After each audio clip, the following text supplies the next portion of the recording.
Hello everyone, myself Ritika Sharma and welcome back to my channel NCERT Mathematics। हमने last video में बहुत सारे questions को cover up कर लिया है, लेकिन ये एक्सरसाइज थोड़ी सी लंबी है 11.1। तो आज इस वीडियो में उस 11.1 के आई थिंक कुछ ही क्वेश्चंस बचे हैं, तो उसको पूरा कवर अप करते हैं और इस एक्सरसाइज को खत्म करते हैं। आइए इस क्वेश्चन पर। 10th क्वेश्चन क्या कहता है आपका? An umbrella has 8 ribs. 8 ribs, ribs क्या होती है? ये जो होती है ना लाइनिंग, ये रिब्स होती है, ठीक है। तो ये अम्ब्रेला है और शेप ड्राइंग पे नहीं जाना, ठीक है ना। हैज 8 रिब्स, ये टोटल 8 रिब्स हैं, इक्वली स्पेस्ड हैं, इक्वली स्पेस है इन सारी रिब्स के बीच में। Assuming umbrella to be a flat circle. अब इस फॉर्म में इसको ये दिखाया गया है कि जब हम अम्ब्रेला को यूं खोलते हैं ना, तो जो ऊपर का हिस्सा है वो कुछ इस फॉर्म का होता है। तो ये सब इसकी रिब्स है, ये रिब्स है, ओके। और स्पेस्ड मतलब होता है इक्वली स्पेस्ड, यानी कि इक्वल स्पेस यहाँ दिया गया है। यहाँ भले नहीं लग रहा हो, लेकिन उसने बोला तो मानना है, ओके। इन सबकी रेडियस 45 ये दे रखी है, 45।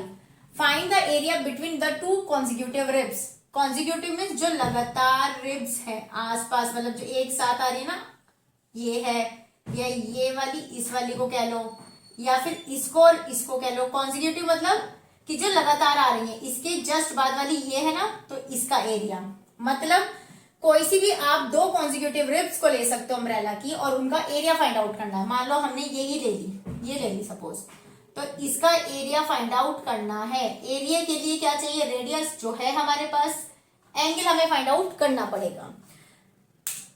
आओ तो फिर गिवन में क्या लिखेंगे? सबसे पहले गिवन में आप रेडियस लिख देना, फाइंड जितनी भी वो है, और यहां लिख देना umbrella has 8 ribs equally spaced. ये लिखने के बाद में फॉर फाइंडिंग एंगल कैसे करते हैं? पूरा एंगल कितने का होता है? 360 का होता है। और अपॉन में जैसे इसे जस्ट पीछे वाले क्वेश्चन से मैं क्या किया था कि जितने इक्वल पार्ट्स हैं उससे डिवाइड कर दो। अगर 8 है तो 8 से डिवाइड, 10 है तो 10 से डिवाइड। यहाँ 8 थे टोटल इक्वल पार्ट्स, तो 8 से इसे डिवाइड कर दिया। ये से जब आप डिवाइड करोगे तो क्या बचेगा? 45 डिग्री आया, ठीक है। अब आ जाओ एरिया पे, बस तो अब तो डायरेक्ट फॉर्मूला भेज दे। Area of two consecutive ribs of umbrella, theta upon 360 into pi r square. Formula लिखोगे यहां पर 45 डिग्री अपॉन 360 डिग्री।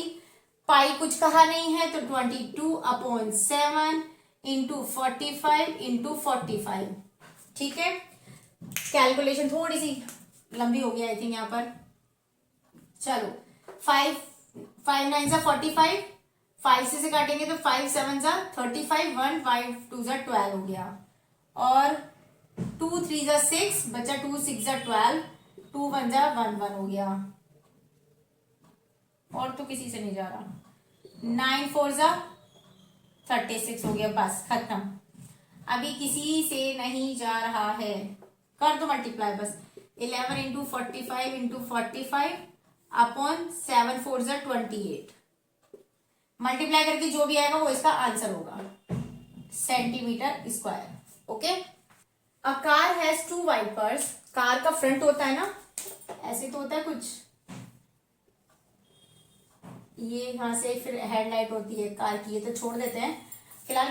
कार का ये वाइपर होते हैं ना, वो स्टार्टिंग के, वो ऐसा सा कुछ होता है ना, जो पानी को ऐसे ऐसे ऐसे ऐसे साफ करते रहते हैं, वो ब्लेड है यहाँ पर। वाइपर्स के मतलब ये जो वाइपर्स है, कार के 2 वाइपर्स हैं, विच डू नॉट ओवरलैप, जो ओवरलैप नहीं करते। मतलब ओवरलैप मतलब ये ऐसे ऐसे ही चल रहे हैं, ऐसे नहीं कि एक दूसरे के ऊपर आ रहे हो। Each wiper has a blade of length 25। Each wiper, ये जो ब्लेड है वाइपर का, ये 25 का है, सेंटीमीटर का है। Sweeping through an angle of 115। Suppose इसी एंगल की मैं बात करूं तो ये यही वाला एंगल, यही वाला ब्लेड अगर मैं ले लूं तो ये ऐसे स्वाइप कर रहा है। गंदा लग रहा है, रुको। ये ऐसे है, और जब इधर जाता है ऐसे ऐसे ऐसे जाता है ना ये, तो ये इधर जा रहा है। अभी इसकी सिचुएशन यहाँ आ गई, ठीक है। तो ये यहाँ से 25 का है लेंथ, और जब भी जिस एंगल पे जा रहा है वो 115 है। इतना समझ में आया? ये सिर्फ अभी एक ही ब्लेड की बात की है कि ये इस तरह से है और यूं जा रहा है, और एक ही स्वाइप की बात की है, बार बार नंबर ऑफ टाइम स्वाइप की बात नहीं की गई है। तो अभी पिज्जा का स्लाइस लग रहा है, दैट मीन्स किससे कनेक्टेड है? सेक्टर से कनेक्टेड है। तो सेक्टर का एरिया निकालना है। निकालना क्या है ये तो देख लो। Total area of clean at each swipe of blade. Each swipe means एक ही स्वाइप का निकालना है, एक का, क्योंकि ब्लेड्स दो हैं तो इसका भी तो सेम यही जाएगा। 25 इसकी भी लेंथ है, 115 इसकी भी है, तो जो एरिया है उसका ट्वाइस कर देना, क्योंकि इसका और इसका एरिया सेम होगा। लेकिन उसने फिलहाल आपसे टोटल एरिया पूछा है कि दोनों के दोनों ब्लेड्स कितना स्वाइप करेंगे एक स्वाइप में, ठीक है? तो टोटल एरिया दोनों का मिला के रखा जाएगा। तो एक का एरिया निकालोगे, बाद में उसका ट्वाइस कर देना। तो यहाँ पर सब कुछ गिवन है तो गिवन में लिख लेना, डायरेक्ट मैं निकाल रही हूँ। Area of clean at each plates of spice equal होगा ट्वाइस, क्योंकि ब्लेड्स 2 हैं, theta upon 360 into pi r square. Theta मेरे पास 115 है, 360 ये रहा, पाई इसने कुछ कहा नहीं तो ये हो गया, आर है हमारा 25 इंटू 25, ठीक है? इसे अब आप कैलकुलेशन में कर लो अपने आप, कर सकते हो इतना तो। 5 से गया 5 2 10, 5 3 15, 5 7 35, 1 5 2 10, 2 से गया ये 2 3 6, 1 2 6 12, फिर से जाएगा 2 से काटो, 2 8 ये हो गया, और 2 1 ये हो गया, और तो किसी से नहीं जाएगा। तो 23 मल्टीप्लाई 11 25 अपॉन 18 इंटू 7, इसकी आपस में मल्टीप्लाई करोगे और आपका आंसर आपके सामने होगा। 2 ऑन शिप्स हैं for under water rocks. Under water means पानी के अंदर के, मतलब रॉक्स के अंदर। A lighthouse spread, lighthouse होता है जिसमें से लाइट ऐसे सर्चिंग मोड पर ऐसे चलती रहती है ना, इस तरह से उसे लाइट हाउस कहते हैं।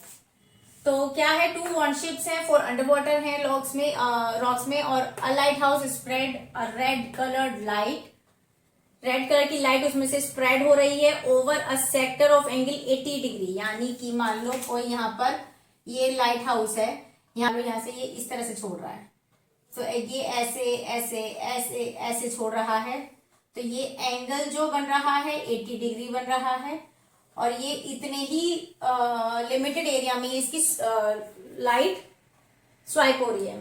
तो लाइट है, सेक्टर ऑफ एंगल 80 डिग्री है, डिस्टेंस ऑफ 16.5 किलोमीटर है, area of sea over which the ships are warned. तो आपको बस ये एरिया निकालना है, ये ही एरिया निकालना है। पिज्जा का स्लाइस लग रहा है, दैट इज सेक्टर हो गया, तो एरिया ऑफ दिस वन निकाल सकते हो।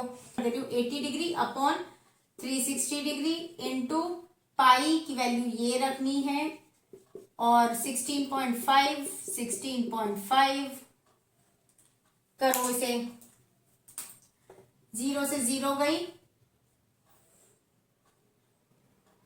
4 2 8, 4 9 36, पॉइंट हटाया 2 0 बढ़ा दी, पॉइंट हटा के 1 0 बढ़ा दी, पॉइंट हटा के 1 0 बढ़ा दी, और 5 से काटा, 5 3 15, 1 5 3 15, ठीक, 5 2 10 और 0, और 2 5 10, 5 से काटा, इसे भी 33 आएगा, ठीक है। 3 से 3 3 9, 3 1 3, फिर से काटा इसे 1 आगे कर देना, 3 1 4 इंटू 11 अपॉन, अभी भी जा सकता है 20 इंटू 10, और कैसे जाएगा, अभी काट लो इसे, थोड़ा सा इजी हो जाएगा। 2 10 20, 2 से गया ये, 2 1 2, 2 5 10, 2 7 14, अब नहीं जाएगा, तो 157 इंटू 11 करोगे, जो आएगा आंसर उसमें लास्ट की 2 डिजिट छोड़ के पॉइंट लगा देना, आंसर आ जाएगा, ठीक है। राउंड टेबल है कोई, ये राउंड टेबल है यानी सर्किल है, 6 इक्वल डिजाइन बने हुए हैं, 1 2 ये डिजाइन है, ठीक है, सेम ऐसे ये डिजाइन बने हुए हैं, तो 1 2 3 4 5 6 इक्वल डिजाइन बने हुए हैं। रेडियस आपको दी हुई है, यहाँ पे मान लो ये दी हुई है आपको 28 डिजाइन दी हुए हैं, 28 दी हुई है। Find cost of making design, आपको ये जो डिजाइन बनाना है, ये जो डिजाइन बनाना है इसका कॉस्ट बताना है। अगर उसका पर सेंटीमीटर स्क्वायर इतना रुपीस हो तो देखो पर सेंटीमीटर स्क्वायर से भी हमें हिंट मिल रहा है कि यहाँ पर हमें एरिया निकालना है, ठीक है, तभी हम उसकी मल्टीप्लाई करेंगे। और क्योंकि हमारे पास हमें निकालना इस डिजाइन का ही है एरिया, और ये टोटल कितने हैं एरिया 6 है डिजाइन्स, ये सारे डिजाइन्स बने हुए हैं, तो ये क्या है सेगमेंट ही तो है, माइनर सेगमेंट, हाँ कि ना, ये डिजाइन ही तो बना हुआ है तो ये सेगमेंट ही तो हुआ, माइनर सेगमेंट हुआ ना। तो यानी कि हमें 6 माइनर सेगमेंट का एरिया निकालना है, और हमारे पास माइनर सेगमेंट्स का एरिया निकालने का कोई डायरेक्ट फॉर्मूला नहीं है, तो हमें इनडायरेक्टली जाना पड़ेगा। कैसे जाएंगे हमने सबसे पहले ये पूरा सेक्टर है पिज्जा स्लाइस वाला, इसका एरिया निकालेंगे, फिर उसके बाद हम इस ट्राइंगल का एरिया निकालेंगे और उसे आपस में माइनस कर देंगे, then we will get this design का और सेगमेंट का एरिया। क्योंकि ये 6 है तो 6 से मल्टीप्लाई हो जाएगी, क्योंकि ये 1 का निकालना है तो मल्टीप्लाई बाय 6 करके 6 का निकाल सकते हो। तो imply that area of 6 design है ना, 6 6 6 6 6 6 इक्वल डिजाइन, यानी कि माइनर 6 माइनर सेगमेंट क्या होगा 6 इंटू, क्योंकि 6th है, और क्या होता है formula area of sector minus area of triangle, equation number 1। करो इस क्वेश्चन को। अब उसके बाद एरिया का सेक्टर कैसे निकलेगा, नाउ एरिया ऑफ सेक्टर, हमें बस 1 का निकाला, बाद में 6 से एक बार में मल्टीप्लाई करेंगे, ठीक है ना। फार्मूला लिखोगे ठीक है, अपॉन 360 × पाई आर स्क्वायर, ठीक है, नहीं पता तो एक काम करोगे, सबसे पहले इस लाइन को यहां शिफ्ट करोगे, यहां वाले पोर्शन में जो मैं यहां कर रही हूं वो वाला यहां करोगे, जो मैं लिखने जा रही हूं ना वो वाला लिखना है यहां, ठीक है। थीटा निकालना है फॉर फाइंडिंग एंगल, कैसे निकालते हैं, पूरा कंप्लीट सर्किल का एरिया, पूरा कंप्लीट एंगल कितना होता है 360, और इक्वल डिजाइन कितने हैं 6, तो बस 6 6 36 और ये 60 डिग्री आ गया, तो 60 degree upon 360 degree into pi नहीं बोला, और आर स्क्वायर क्या है 28 इंटू 28, ठीक है। करो 7 4 = 28, 6 से ये गया, 6 6 = 36, 3 2 नहीं सॉरी 2 3 = 6, 2 1 = 1, और नहीं जा रहा है भाई, कुछ नहीं जा रहा है ना, तो 11 4 = 44 और 28 मल्टीप्लाई करो, 8 4 = 32, 3 8 4 = 32 और 3 35, 2 4 = 8, 2 4 = 8, 2 8 और 5 13, 8 और 3 11 और 1 12, 12 32 बस ना, अपॉन 7 तो कट गया, 3 बचा बस, तो ये आ जाएगा 3 4 = 12, 3 1 = 3, 3 से डिवाइड देखो एक बार करना, ये अक्सर बच्चे यही गड़बड़ करते हैं, 3 4 = 12 खत्म, पार्टनर उतारा 3, 3 1 = 3 खत्म, फिर पार्टनर उतारा 2, नहीं जा रहा है, मुझे तो पॉइंटों में लाना है, तो क्या करेंगे यहाँ पर, नहीं जा रहा है ना, तो पहले यहाँ 0 लगाओगे, फिर पॉइंट लगाओगे, तब जाके यहाँ एक 0 बढ़ेगी। ऐसी सिचुएशन में जब आपको आगे लेके जाना हो, लेकिन आपके पास पार्टनर तो है लेकिन चल नहीं रहा हो, छोटा हो वो, तो पहले 0 लगा के तब पॉइंट लगाओगे, डायरेक्ट पॉइंट नहीं लगाओगे। और अगर इन केस ऐसा होता कि जैसे मान लो ऐसा होता 3 4 = 12, 4 पार्टनर उतारा, 3 1 = 3 बचा 1, ऐसी कंडीशन में तो मैं डायरेक्ट पॉइंट लगाऊंगी। जब रिमाइंडर आ रहा है, मतलब क्या कर रहे हैं हम, माइनस करने के बाद जो कुछ भी आ रहा है और मुझे इसको कंटिन्यू करना है, ऐसी कंडीशन में यहाँ 0 नहीं लगाएंगे, डायरेक्ट पॉइंट आएगा। पर इस वाले में फर्क है, यहाँ पर पार्टनर उतारा है, ये ऊपर से ये ऊपर वाली डिजिट उतारी है, ये यहाँ पर माइनस करके नहीं बचा है, यहाँ ये माइनस करके बचा था, है ना। तो इस सिचुएशन में जब यहाँ पर ऊपर वाली डिजिट उतारते हैं और हमसे नहीं चल रहा हो आगे, तब हम 0 लगाएंगे, तब करेंगे। तो 3 6 जा 18, 2 बचेगा, फिर से 3 6 जा 18 आएगा। ठीक है, तो ये आ गया 410.66 सेंटीमीटर स्क्वायर। इतना समझ में आया। एरिया ऑफ ट्राइंगल क्या होगा, हमें पता है 60 डिग्री है ना। तो वो पिछले क्वेश्चन याद करो जिसमें हमने ये 60 डिग्री निकाला था, ये 60 डिग्री, और क्योंकि ये रेडियस है ये भी रेडियस है, तो 28 होगा, तो ये इक्विलेटरल ट्राइंगल होगा क्योंकि इसके ठीक अपोजिट साइड्स भी इक्वल होंगे। तो बिकॉज यहाँ लिख देना √3/4 इंटू साइड का स्क्वायर क्या होता है, यहाँ लिखोगे साइड का स्क्वायर, साइड हमारी 28 इंटू 28, और यहाँ मेंशन करोगे सिंस नाम रख लो कुछ भी, OAB, since triangle OAB is an equilateral triangle. ठीक है, सो यहां से आप इसे करोगे 4 7 28, √3 की वैल्यू 1.7 दी हुई है, 7 इंटू 28 करोगे मल्टीप्लाई, जो आएगा स्क्वायर करोगे, उसके बाद इसे ऊपर रखना, इसे नीचे रख के माइनस करना और 6 से मल्टीप्लाई कर देना, आपका आंसर आपके सामने होगा। ठीक है, तो ये कंटिन्यू करोगे इस क्वेश्चन को। लास्ट क्वेश्चन में बस ये आपको 4 ऑप्शन दिए गए हैं और आपको बताया गया रेडियस R है आपके पास और P आपकी वो एंगल है P आपका, तो आपको वो सेक्टर का एरिया बताना है। तो देखो सीधी सी बात है, सेक्टर के एरिया में पाई आर स्क्वायर आता है, तो पाई आर स्क्वायर ये तो गलत, ये हो सकता है, लेकिन थीटा अपॉन 360 होना चाहिए, तो ये भी गलत। ठीक है, पाई आर स्क्वायर क्या होता है, theta upon 360 into pi r square होता है हमारा। ठीक है, क्योंकि थीटा यहाँ पर P है, तो चलो P P P P, नीचे 360 है, आर स्क्वायर भी चाहिए, आर स्क्वायर यहाँ है लेकिन यहाँ 180 है जबकि 360 होना चाहिए, आर स्क्वायर यहाँ है लेकिन 720 है, लेकिन एक और चीज देखो यार 2 नहीं है, तो ये 2 से अगर मैं इसे काटूंगी तो 360 आएगा, यानी ये वाला आंसर टिक होगा।